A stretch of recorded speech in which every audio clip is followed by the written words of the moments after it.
piano in the bill. Jingle bell.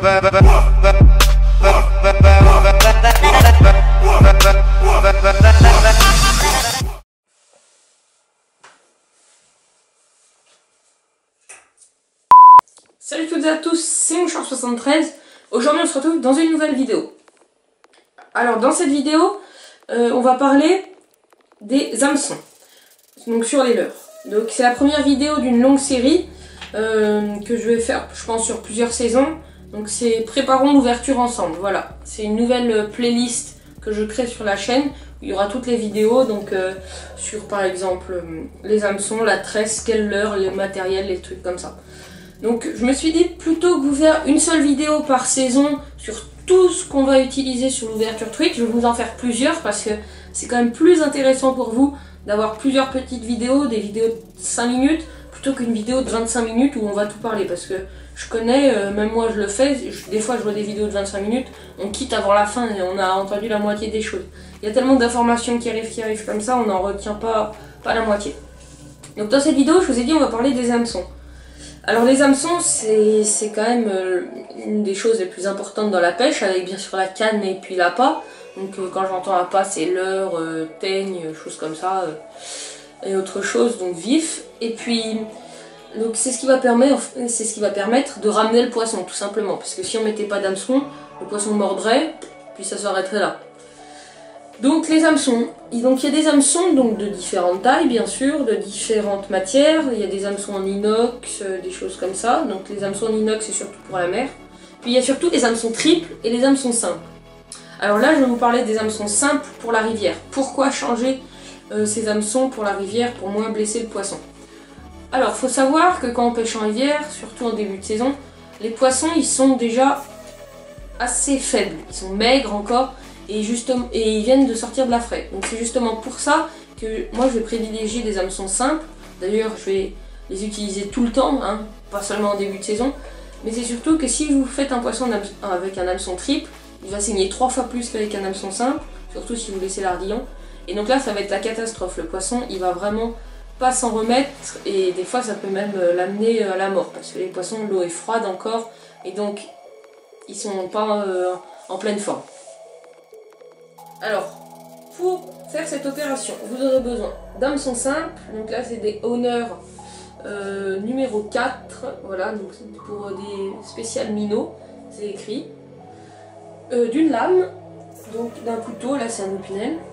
Et puis d'un leurre, bien sûr. Donc là, j'utilise le Puncher SK60 de chez Seville. Et là, on voit à côté le petit frère, le Puncher SK50 de chez Seville. Donc voilà, donc on a le 60 et le 50.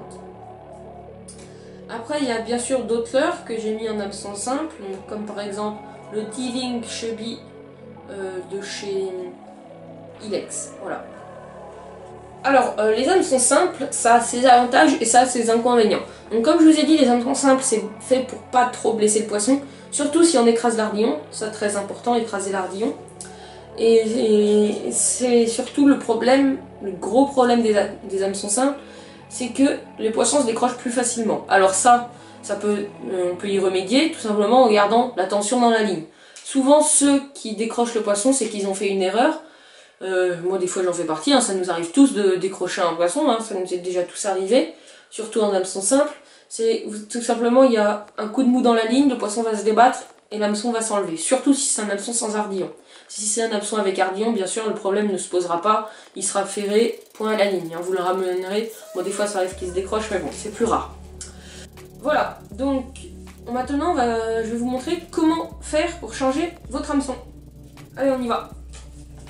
12 seconds later.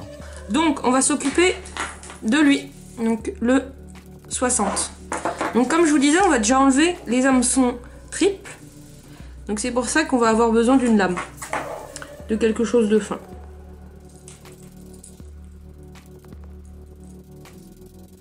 Donc on vient glisser notre lame dans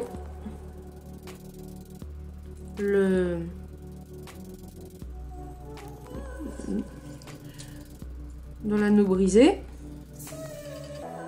On le met bien, on la laisse. Voilà. Et une fois qu'il est passé sur le début de l'anneau brisé, on va le faire coulisser.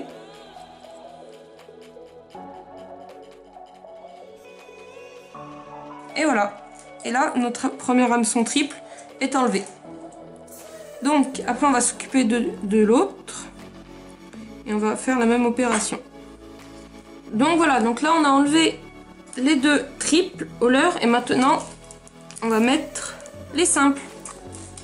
Donc, on peut voir que c'est quand même des hameçons simples assez spécifiques parce que déjà, l'œillet est dans le même sens que l'hameçon. Souvent, l'œillet est retourné et il est surtout beaucoup plus grand.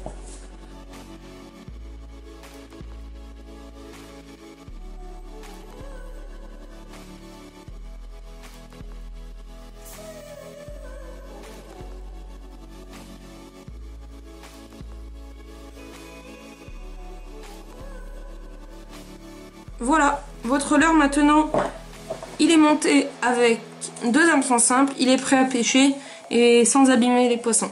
Voilà, donc c'était tout pour cette petite astuce de du premier épisode de Préparons l'ouverture ensemble. Et moi je vous dis à la prochaine, ciao!